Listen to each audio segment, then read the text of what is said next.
प्यारे बच्चों नमस्ते। आज की हिंदी कक्षा में सबका हार्दिक स्वागत है। ഇന്നത്തെ ഹിന്ദി ക്ലാസ്സിലേക്ക് നിങ്ങൾക്കെല്ലാവർക്കും സ്വാഗതം. നമ്മൾ ജിസ് ഗലി മേ മേ രഹത്താ ഹൂ എന്ന പാഠമായിരുന്നു പഠിച്ചുകൊണ്ടിരുന്നത് അല്ലേ? 2 ക്ലാസ് നമ്മൾ എടുത്തു കഴിഞ്ഞു. അപ്പോൾ കഴിഞ്ഞ ക്ലാസ്സിൽ ഞാൻ നിങ്ങൾക്കൊരു ആക്ടിവിറ്റി തന്നിരുന്നു ചെയ്യാൻ വേണ്ടിയിട്ട്. നിങ്ങളെല്ലാവരും അത് ചെയ്തോ? എന്തായിരുന്നു? അകത്ത് എന്നും പുറത്ത് എന്നും അർത്ഥം വരുന്ന വാക്കുകൾ നമ്മൾ കഴിഞ്ഞ ദിവസം പഠിച്ച ഭാഗത്തുനിന്ന് കണ്ടെത്താനായിരുന്നു ഞാൻ പറഞ്ഞത്. നിങ്ങളെല്ലാവരും കണ്ടെത്തിയോ? കണ്ടെത്തിയെന്ന് വിചാരിക്കുന്നു. കണ്ടെത്തി നിങ്ങളുടെ ടീച്ചറിനെ കാണിക്കണം കേട്ടോ. ഓക്കെ, നമുക്ക് ഇനി ബാക്കി ഭാഗം നോക്കിയാലോ?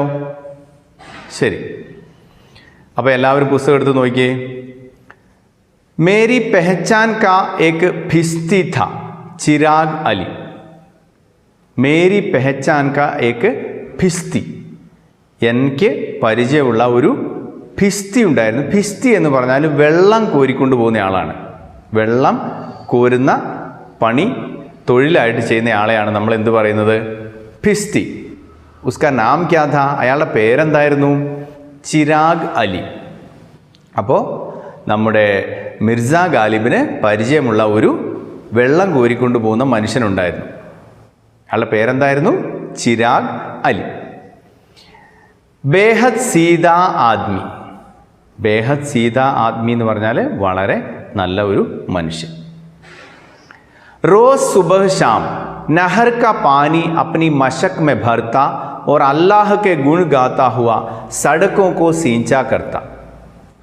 रोज सुबह शाम എന്ന് പറഞ്ഞാൽ എല്ലാ ദിവസവും, സുബഹ് എന്ന് പറഞ്ഞാൽ രാവിലെ, ഷാം എന്ന് പറഞ്ഞാൽ വൈകുന്നേരം. എല്ലാ ദിവസവും രാവിലെ മുതൽ വൈകുന്നേരം വരെ. നഹർ ക പാനി, നഹർ എന്ന് പറഞ്ഞാൽ തോടെന്നാണ് അർത്ഥം. തോട്, കനാൽ എന്നൊക്കെ അർത്ഥമുണ്ട്. നഹർ ക പാനി അതായത് തോട്ടിലെ വെള്ളം, കനാലിലെ വെള്ളം. അപ്നി മശക് മേ ഭർത്ത. മശക് എന്ന് പറഞ്ഞാൽ തോല് കൊണ്ടുണ്ടാക്കിയ സഞ്ചിയാണ്, തുകൽ സഞ്ചി. മനസ്സിലായോ? അപ്പോൾ എല്ലാ ദിവസവും രാവിലെ മുതൽ വൈകുന്നേരം വരെ അദ്ദേഹത്തിൻ്റെ പണി എന്താണ്? തൻ്റെ കയ്യിലുള്ള തുകൽ സഞ്ചിയിൽ എന്താ ചെയ്യുന്നത് നോക്കിയേ. നഹർ ക പാനി ഭർത്ത എന്ന് പറഞ്ഞാൽ തോട്ടിലെ വെള്ളം നിറയ്ക്കും. എന്നിട്ട് എന്താ ചെയ്യുന്നത്? और अल्लाह के गुण गाता हुआ सड़कों को सींचा करता. അല്ലാഹ് കെ ഗുൺ ഗാന എന്ന് പറഞ്ഞാൽ എന്താ? ഈശ്വരനെ പ്രകീർത്തിക്കുക എന്നാണ്. ഈശ്വരനെ പ്രകീർത്തിച്ചുകൊണ്ട് സടക്കോ കോ സീഞ്ചാ കർത്ത. സടക്ക് എന്നുള്ള വാക്ക് നിങ്ങൾ കേട്ടിട്ടുണ്ടോ? എവിടെയെങ്കിലുമൊക്കെ നിങ്ങൾ കണ്ടിട്ടുണ്ടാവുമല്ലോ. നമ്മൾ പുതിയ റോഡുകളൊക്കെ പണിയുന്നിടത്ത് പ്രധാനമന്ത്രി ഗ്രാം സഡക് യോജന എന്നൊക്കെ എഴുതിയിരിക്കുന്ന കണ്ടിട്ടില്ലേ? ഗ്രാം സഡക് യോജന. അപ്പോൾ അത് ഗ്രാമീണ റോഡ് വികസന പദ്ധതി എന്നുള്ളതിൻ്റെ ഹിന്ദിയാണ്. അപ്പോൾ സഡക് എന്ന് പറഞ്ഞാൽ എന്താണ് അർത്ഥം? റോഡ്, വഴി എന്നാണ് അർത്ഥം. അപ്പോൾ ഈ ചിരാഗ് അലിയുടെ പണി എന്താണ്? തോട്ടിൽ നിന്ന് വെള്ളം കോരുക, എന്നിട്ട് റോഡ് നനയ്ക്കുക. എന്തിനാണ് ഈ റോഡ് നനയ്ക്കുന്നത്? പൊടിയുടെ ശല്യം ഉണ്ടാവാണ്ടിരിക്കാനാണ്. പൊടിയുടെ ശല്യം ഉണ്ടാവാണ്ടിരിക്കാനാണ് എന്ത് ചെയ്യുന്നത്? റോഡ് നനയ്ക്കുന്നത്. നിങ്ങൾ കണ്ടിട്ടില്ല, ചില കടക്കാരൊക്കെ വേനൽക്കാലത്ത് അവരുടെ മുമ്പിൽ, കടയുടെ മുമ്പിലുള്ള വഴി ഇങ്ങനെ പൈപ്പിൽ വെള്ളം കൊണ്ട് നനയ്ക്കുന്നത് നിങ്ങൾക്ക് കാണാം. അപ്പോൾ പൊടിയുടെ ശല്യം കുറയാൻ വേണ്ടിയിട്ടാണ് അങ്ങനെ ചെയ്യുന്നത്. അപ്പോൾ നമ്മുടെ ചിരാഗ് അലി എന്തായിരുന്നു ചെയ്തുകൊണ്ടിരുന്നത്? എല്ലാ ദിവസവും രാവിലെ മുതൽ വൈകുന്നേരം വരെ തോട്ടിൽ നിന്ന് വെള്ളം കോരും. എങ്ങനെയാണ് കോരുക? തൻ്റെ കയ്യിലൊരു തുകൽ സഞ്ചിയുണ്ട്, അതിൽ വെള്ളം കോരും. എന്നിട്ട് എന്ത് ചെയ്യും? റോഡൊക്കെ ഇങ്ങനെ നനയ്ക്കും. മനസ്സിലായില്ലേ?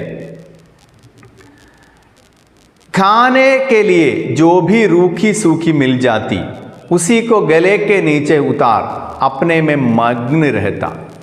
खाने के लिए എന്ന് പറഞ്ഞാൽ തിന്നാൻ വേണ്ടി, ഭക്ഷിക്കാൻ.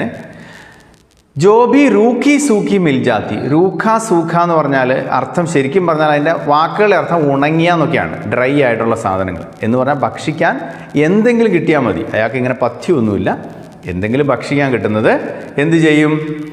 ഉസ്കോ ഗലേക്കെ നീച്ചെ ഉത്താർ. ഗലേക്കെ നീച്ചെ ഉത്താർ. ഗല എന്ന് പറഞ്ഞാൽ കഴുത്ത്, തൊണ്ട എന്നൊക്കെയാണ് അർത്ഥം. മനസ്സിലായോ? അപ്പം കഴുത്തിന് താഴേക്ക് ഇറക്കും എന്ന് പറഞ്ഞാൽ എന്താ? അത് കഴിക്കും. അത് സാഹിത്യ ഭാഷയിൽ പറയുന്നതാണ്. എന്തെങ്കിലും തിന്നാൻ കിട്ടിയാൽ അതും കഴിച്ച് അപ്നേമേ മഗ്ന രഹത്ത. അപ്നേമേ മഗ്ന രഹന എന്ന് പറഞ്ഞാൽ തന്നിൽ തന്നെ ഒതുങ്ങിക്കൂടുക എന്നാണ്. അപ്പോൾ അധികം ആരോടും അങ്ങനെ സംസാരിക്കുകയൊന്നും ചെയ്യാത്ത, അവനവനിൽ ഒതുങ്ങിക്കൂടുന്ന ഒരു മനുഷ്യനാണ് ആര്? ചിരാഗ് അലി. एक रोज दिल्ली के बड़े हाकिम हडसन साहब जब सड़क से अपने घोड़े पर सवार होकर निकल रहे थे चिराഗ് അലി സടക് സീഞ്ച് രഹാ था. ഇച്ചിരി വലിയൊരു സെൻറ്റൻസ് ആണ്. എന്താ നിങ്ങൾ നോക്കിയേ. ഏക് റോസ് എന്ന് പറഞ്ഞാൽ ഒരു ദിവസം. ദില്ലി കെ ബഡേ ഹാക്കിം എന്ന് പറഞ്ഞാൽ ഡൽഹിയിലെ വലിയ ഓഫീസർ, വലിയ അധികാരി എന്നൊക്കെയാണ് അർത്ഥം. ഡൽഹിയിലെ വലിയ അധികാരിയായിരുന്ന ആര്? ഹഡ്സൺ സാഹബ്. ഉസ്കാ നാം ക്യാ ഹെ? ഹഡ്സൺ സാഹബ്. അപ്പം ദില്ലി കെ ബഡേ ഹാക്കിം കാ നാം ഹെ ഹഡ്സൺ സാഹബ്. ഹഡ്സൺ സാഹബ് എന്ത് ചെയ്യുകയായിരുന്നു? ജബ് സഡക് സെ റോഡിലൂടെ അപ്നെ ഘോഡെ പർ സവാർ ഹോക്കർ നിക്കൽ രഹേ ഥേ, തൻ്റെ കുതിരപ്പുറത്തിങ്ങനെ പോവുകയായിരുന്നു. ആ റോഡിൽ കൂടെ ചിരാഗ് അലി നനച്ചുകൊണ്ടിരുന്ന ആ റോഡിൽ കൂടെ ഈ ഹഡ്സൺ സാഹിബ് തൻ്റെ കുതിരപ്പുറത്തിങ്ങനെ പോവുകയായിരുന്നു. ചിരാഗ് അലി സഡക് സീഞ്ച് രഹാ ഥാ. ചിരാഗ് അലി എന്ത് ചെയ്യുകയായിരുന്നു? സഡക് സീഞ്ച് രഹാ ഥാ. അപ്പം ചിരാഗ് അലി പതിവ് പോലെ റോഡ് ഇങ്ങനെ നനച്ചുകൊണ്ടിരിക്കുകയായിരുന്നു. ഉസ്നെ ഹഡ്സൺ സാഹബ് കോ സലാം നഹി കിയ. അവൻ ഹഡ്സൺ സാഹബിന് സലാം കൊടുത്തില്ല. എന്ന് പറഞ്ഞാൽ ഹഡ്സൺ സാഹബിനെ വിഷ് ചെയ്തില്ല. ഈശ്വർ കെ ഗുൺ ഗാത്താ രഹ. സാധാരണ ചെയ്യുന്നത് പോലെ ഈശ്വരനെ പ്രകീർത്തിച്ചുകൊണ്ടിരുന്നു. അപ്പോൾ നിങ്ങൾക്കറിയാം, നേരത്തെ നമ്മൾ പറഞ്ഞല്ലോ, അദ്ദേഹം ഒരു സാധാരണ മനുഷ്യനാണ്, ഒരു പാവമാണ്. അദ്ദേഹത്തിൻ്റെ പണി എന്താണ്? രാവിലെ തുടങ്ങി വൈകുന്നേരം വരെ കനാലിൽ നിന്ന് ഇങ്ങനെ വെള്ളം കോരിയിട്ട് റോഡൊക്കെ നനയ്ക്കും. ആരോടും സംസാരിക്കുകയൊന്നുമില്ല. ദൈവത്തെ പ്രകീർത്തിച്ചുകൊണ്ട് ഇങ്ങനെ നടക്കും.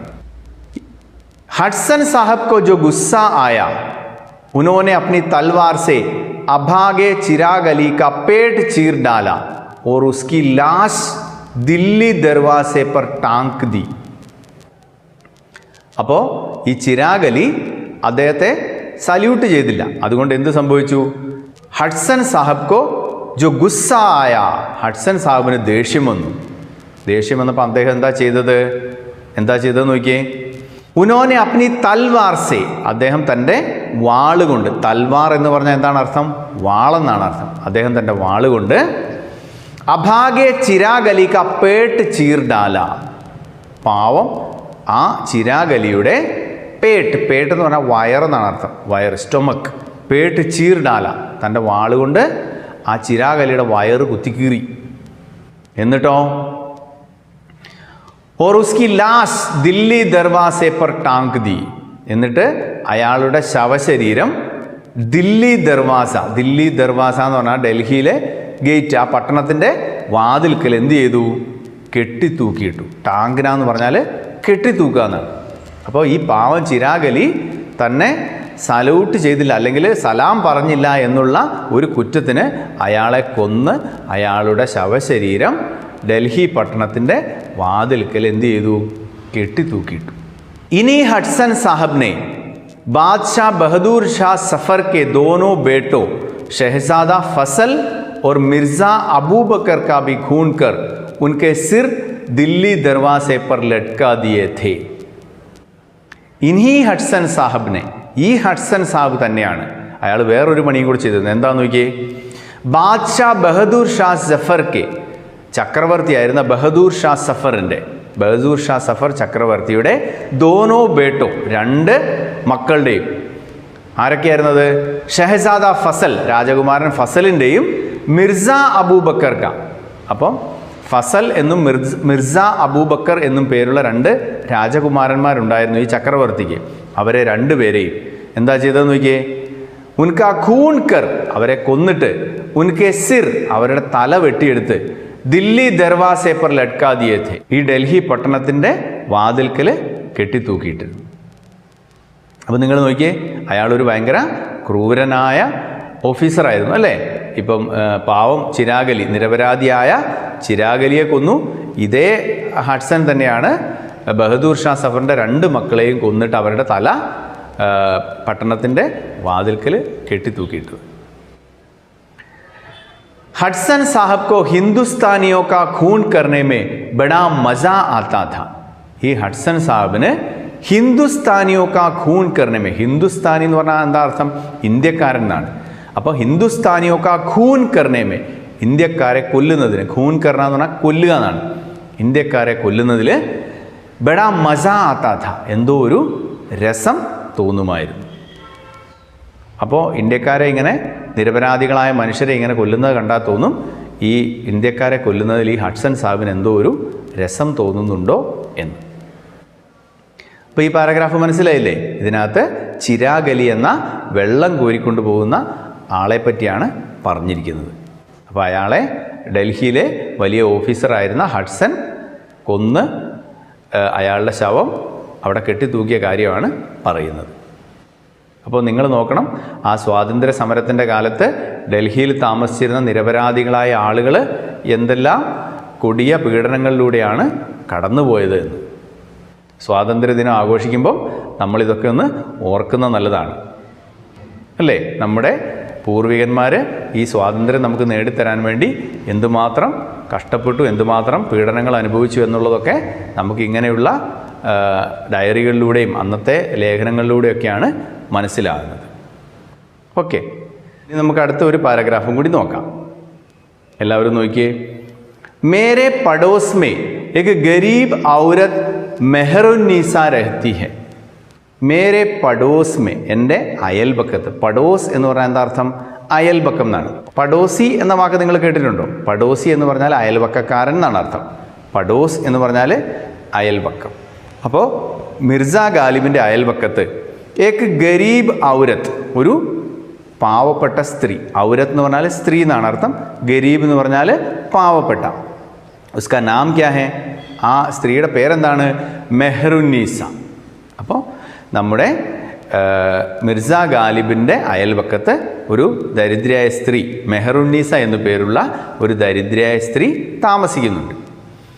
ഉസ്കെ പതി കെ മൗത് കോ 7 സാൽ ഹുവേ ഹെ. അവളുടെ ഭർത്താവ് മരിച്ചിട്ട് എത്ര വർഷമായി? 7 വർഷമായി. പതി എന്ന് പറഞ്ഞാൽ നിങ്ങൾക്കറിയാം, പതി പത്നി കേട്ടിട്ടില്ലേ?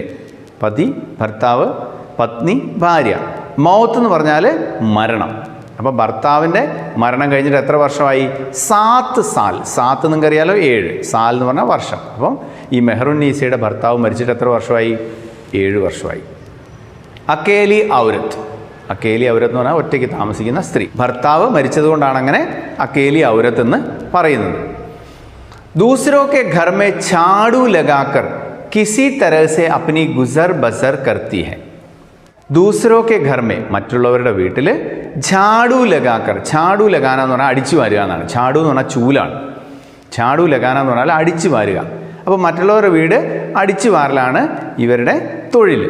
കിസി തരഹ് സെ അപ്നി ഗുസർ ബസർ കർത്തി ഹെ, ഒരു വിധത്തിൽ തൻ്റെ നിത്യവൃത്തി കഴിക്കും. ഗുസർ ബസർ കർണ എന്ന് പറഞ്ഞാൽ നിത്യവൃത്തി കഴിക്കുക. അപ്പം ഈ മെഹറുന്നീസ എന്താ ചെയ്യുന്നത്? മറ്റുള്ളവരുടെ വീട് അടിച്ചു വാരിയിട്ടാണ് ഒരു വിധത്തിൽ തൻ്റെ നിത്യവൃത്തി കഴിക്കുന്നത്. ലേക്കിൻ ജബ് ഘർ ഹി നഹി രഹേ ബസ്തി കി ബസ്തിയാ ജലാ ദി ഗയി തോ മെഹറുന്നീസ കാം ന മിൽനെ സെ ഭൂഖോ മർനെ ലഗി. ലേക്കിൻ എന്നാൽ എന്താ സംഭവിച്ചത്? ജബ് ഘർ ഹി നഹി രഹേ, വീടുകൾ തന്നെ ഇല്ലാണ്ടായി. അതെങ്ങനെയാ? നേരത്തെ നമ്മൾ പഠിച്ചിരുന്നു, ഇവരെ ബ്രിട്ടീഷുകാർ പാവപ്പെട്ടവരുടെ വീടുകളൊക്കെ കത്തിച്ച് കളയാൻ തുടങ്ങിയായിരുന്നു, അല്ലേ? വീടിനൊക്കെ തീ വെച്ചു, വീടിനും തെരുവുകൾക്കൊക്കെ തീ വെച്ചു. അപ്പോൾ വീടുകൾ തന്നെ ഇല്ലാണ്ടായി. വീടുകളില്ലാണ്ടായ പിന്നെ വീട് അടിച്ചു വരാൻ പറ്റുമോ? ഇല്ല. അപ്പോൾ ജബ് ഘർ ഹി നഹി രഹേ, വീടുകൾ തന്നെ ഇല്ലാതായപ്പോൾ ബസ്തി കി ബസ്തിയാ ജലാദി ഗൈ. ബസ്തി എന്ന് പറഞ്ഞാൽ കോളനിയാണ്. കോളനികളായ കോളനികളെല്ലാം കത്തിച്ച് കളഞ്ഞപ്പം, അഗ്നിക്കിരയാക്കി കളഞ്ഞപ്പം തോ മെഹറുന്നീസ, അപ്പോൾ മെഹറുന്നീസ കാം ന മിൽനെ സെ ഭൂക്കോ മർനെ ലഗി, പണിയൊന്നും കിട്ടാതെ പട്ടിണി കിടന്ന് മരിക്കാൻ തുടങ്ങി. ഭൂക്കോ മർന എന്ന് പറഞ്ഞാൽ പട്ടിണിയാവുക എന്നൊക്കെയാണ് അർത്ഥം. അപ്പോൾ ഈ വീടുകളൊക്കെ കത്തിച്ച് കളഞ്ഞപ്പം എന്ത് സംഭവിച്ചു? മെഹറുന്നീസയ്ക്ക് ജോലിയില്ലാതെയായി. മെഹറുന്നീസ അങ്ങനെ പട്ടിണിയിലായി. ആജ് ഉസ്കെ യഹാ മേനെ 10 റോട്ടിയാ പഹുഞ്ചായി. ഇന്ന് അവരുടെ അടുത്ത് ഞാൻ 10 റോട്ടികൾ എത്തിച്ചു കൊടുത്തു. റോട്ടി എന്ന് പറഞ്ഞാൽ നമ്മുടെ ബ്രെഡ് അല്ല. നിങ്ങൾ കണ്ടിട്ടുണ്ടാവും ഈ ഫാസ്റ്റ് ഫുഡ് കടയിലൊക്കെ കിട്ടുന്ന ചപ്പാത്തി പോലത്തെ കട്ടിയുള്ളൊരു സാധനം.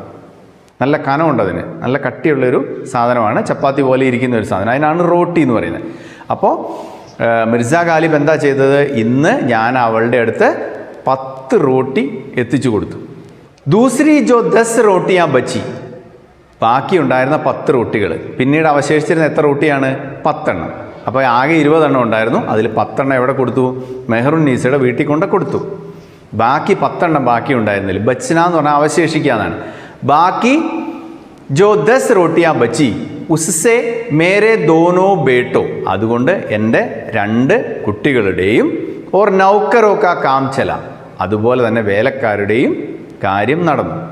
അപ്പോൾ 10 റോട്ടി മെഹറുന്നീസയുടെ വീട്ടിൽ കൊടുത്തു. ബാക്കി ഉണ്ടായിരുന്ന 10 റോട്ടി കൊണ്ട് എൻ്റെ 2 മക്കളുടെയും വേലക്കാരുടെയും കാര്യം നടന്നു. എന്ന് പറഞ്ഞാൽ ബാക്കി 10 റോട്ടി ഉണ്ടായിരുന്നു, അതുകൊണ്ട് എൻ്റെ വേലക്കാരും മക്കളും ഒക്കെ ഭക്ഷണം കഴിച്ചു. മേരെ ഹിസ്സേമേ 1.5 റോട്ടി ആയി, എൻ്റെ ഓഹരിയായിട്ട് എത്ര എണ്ണ വന്നത്? 1.5 റോട്ടി. 1.5 എന്ന് പറഞ്ഞാൽ എത്രയാണ്? 1.5 1.5 എന്ന് പറഞ്ഞാൽ 1.5. എൻ്റെ ഓഹരി, എൻ്റെ ഹിസ്സ എന്ന് പറഞ്ഞാൽ എൻ്റെ പാർട്ട്, എൻ്റെ ഓഹരിയായിട്ട് എത്രയാണ് കിട്ടിയത്? 1.5 റോട്ടി. फिर भी तसल्ली थी कि मेरी रोटियों से मेहरुन्निसा और उसकी 2 बेटियों की भूख तो बुझी. പക്ഷേ എനിക്കൊരു ആശ്വാസം ഉണ്ടായിരുന്നു. തസല്ലി എന്ന് പറഞ്ഞാൽ എന്താണ്? ആശ്വാസം. എനിക്ക് 1.5 റോട്ടിയേ കിട്ടിയുള്ളൂ, പക്ഷേ എനിക്കൊരു ആശ്വാസം ഉണ്ടായിരുന്നു. എന്താണ്? എൻ്റെ റോട്ടികൾ കൊണ്ട്, മേരി റോട്ടിയോസെ മെഹറുന്നീസ ഓർ ഉസ്കി 2 ബേട്ടിയോ കി ഭൂഖ് തോ ബുझी, മെഹറുന്നീസയുടെയും അവളുടെ 2 പെൺമക്കളുടെയും വിശപ്പ് ശമിച്ചല്ലോ എന്നോർത്തു. അപ്പോൾ എനിക്ക് 1.5 റോട്ടി, അതായത് മിർസ ഗാലിബിന് 1.5 റോട്ടിയെ കിട്ടിയുള്ളെങ്കിലും തൻ്റെ റോട്ടി കൊണ്ട് മെഹറുന്നീസയും അവളുടെ 2 പെൺമക്കളും വിശപ്പ് ശമിപ്പിച്ചല്ലോ എന്നോർത്തപ്പോൾ മിർസ ഗാലിബിനൊരു ആശ്വാസം തോന്നി. മേരാ ക്യാ, എൻ്റെ കാര്യം ഇപ്പം എന്താണ്? മേരാ ക്യാ എന്ന് പറഞ്ഞാൽ എൻ്റെ കാര്യം ഇപ്പം എന്താണ്? മേരി തോ ഭൂക്കാ രഹ്നേക്ക് ആദത് ഹി ഹോ ഗയി ഹെ, എനിക്കിപ്പോൾ വിശന്നിരിക്കുക എന്ന് പറഞ്ഞത് ഒരു ശീലമായി. ഭൂക്കാ രഹന എന്ന് പറഞ്ഞാൽ വിശന്നിരിക്കുക, ആദത്ത് എന്ന് പറഞ്ഞാൽ ശീലം. എനിക്കിപ്പോൾ വിശന്നിരിക്കുക എന്ന് പറയുന്നത് ഒരു ശീലമായി തുടങ്ങി. അപ്പോൾ ഈ പാരഗ്രാഫ് നിങ്ങൾക്ക് മനസ്സിലായി എന്ന് വിചാരിക്കുന്നു. ഇതിൽ പറയുന്നത് എന്താണ്? മെഹറുന്നീസ എന്ന മിർസ ഗാലിബിൻ്റെ അയൽവാസിയെക്കുറിച്ചാണ്, അല്ലേ? അവളൊരു ദരിദ്രയായ സ്ത്രീയായിരുന്നു, ഭർത്താവ് മരിച്ചു പോയതാണ്, മറ്റുള്ളവരുടെ വീടുകൾ അടിച്ചു വാരിയായിരുന്നു ജീവിച്ചിരുന്നത്. പക്ഷേ വീടുകളും തെരുവുകളും ഒക്കെ കത്തിച്ച് കളഞ്ഞപ്പോൾ അവർക്ക് ജോലിയില്ലാതെ അവർ കഷ്ടതയിലായി. അങ്ങനെ ഒരു ദിവസം മിർസ ഗാലിബ് തൻ്റെ വീട്ടിൽ നിന്ന് 10 റോട്ടികൾ അവിടെ എത്തിച്ചു കൊടുത്തു. അപ്പോൾ അതുകൊണ്ട് അവരും അവരുടെ 2 പെൺമക്കളും വിശപ്പ് ശമിപ്പിച്ചു. മിർസ ഗാലിബിൻ്റെ വീട്ടിൽ അന്ന് മിർസ ഗാലിബിൻ്റെ ഓഹരിയായിട്ട് 1.5 റോട്ടിയെ കിട്ടിയുള്ളൂ. പക്ഷേ തൻ്റെ റോട്ടികൾ കൊണ്ട് ആ മെഹറുന്നീസയും 2 പെൺകുട്ടികളും വിശപ്പ് ശമിപ്പിച്ചല്ലോ എന്നോർത്തപ്പോൾ മിർസ ഗാലിബിന് വലിയ ആശ്വാസം തോന്നി. അപ്പോൾ ഇത്രയും നിങ്ങൾക്ക് മനസ്സിലായില്ലേ? ഞാൻ നിങ്ങളോടൊരു ചോദ്യം ചോദിക്കാം, നിങ്ങൾക്ക് ഓർമ്മയുണ്ടോ നോക്കാം, അല്ലേ? നമ്മൾ ആദ്യം ഒരാളെ പറ്റി പഠിച്ചിരുന്നു. അയാളുടെ പേരെന്തായിരുന്നു? ഓർക്കുന്നുണ്ടോ? ചിരാഗ് അലി, അല്ലേ? ചിരാഗ് അലി കോൻ ഥ, ചിരാഗ് അലി ആരായിരുന്നു? എന്തായിരുന്നു ചിരാഗ് അലിയുടെ ജോലി? അത് നിങ്ങളൊന്ന് എഴുതി നിങ്ങളുടെ ടീച്ചറിനെ കാണിക്കണം. അതുപോലെ മിർസ ഗാലിബിൻ്റെ അയൽവാസിയായ ഒരു സ്ത്രീ ഉണ്ടായിരുന്നല്ലോ, ആ സ്ത്രീയുടെ പേരെന്താ നിങ്ങൾ ഓർക്കുന്നുണ്ടോ? ആ പേര് നിങ്ങളൊന്ന് കണ്ടുപിടിച്ച് എഴുതി നിങ്ങളുടെ ടീച്ചറിനെ കാണിക്കണം കേട്ടോ. അതായത് ചിരാഗ് അലിയുടെ ജോലിയും അതുപോലെ മിർസ ഗാലിബിൻ്റെ അയൽവാസിയായിരുന്ന സ്ത്രീയുടെ പേരും. ഓക്കെ, അപ്പം നമുക്കിനി അടുത്ത ക്ലാസ്സിൽ കാണാം. എല്ലാവർക്കും നന്ദി. അൽവിദ.